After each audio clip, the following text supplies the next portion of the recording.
మొదటగా ఈ పవిత్ర శ్లోకాన్ని భగవద్గీత అధ్యాయము 14 శ్లోకము 22ను పరిశీలిద్దాం. 3 గుణాలను దాటిన వారి లక్షణాలు ఏవిటని అర్జునుడు అడగగా శ్రీకృష్ణుడు ఆ స్థిత ప్రజ్ఞుడి మానసిక స్థితిని ఇక్కడ వివరిస్తున్నారు.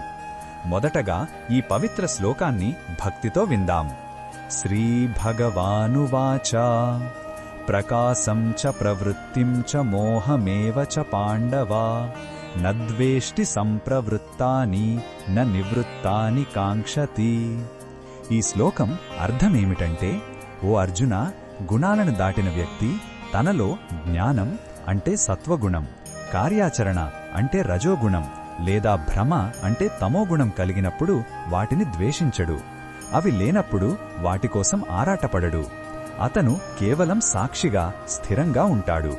మనసులో వచ్చే మార్పులకు చలించడు. ఈ శ్లోకంలో ఉన్న భావం మనకు ఏమి చెప్తుందంటే, ఇది సంపూర్ణ సమత్వం.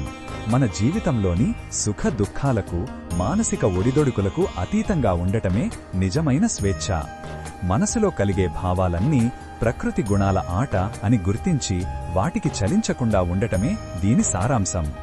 మనసులో కలిగే భావాలన్నీ ప్రకృతి గుణాల ఆట అని గుర్తించి వాటికి చలించకుండా ఉండటమే దీని సారాంశం. ఈ బోధనను మన దైనందిన జీవితంలో ఎలా ఉపయోగించుకోవచ్చంటే, మనలో కోపం, సంతోషం లేదా నిరాశ కలిగినప్పుడు వాటిని గమనిస్తూ ఉండాలి. ఇవి కేవలం నాలోని భావాలు, నేను వీటికి అతీతమైన ఆత్మను అని గుర్తు చేసుకోవాలి. ఇలా మన భావోద్వేగాలను దూరం నుండి చూడటం అలవాటు చేసుకుంటే అవి మనల్ని నియంత్రించలేవు మరియు మనం ప్రశాంతంగా ఉంటాము.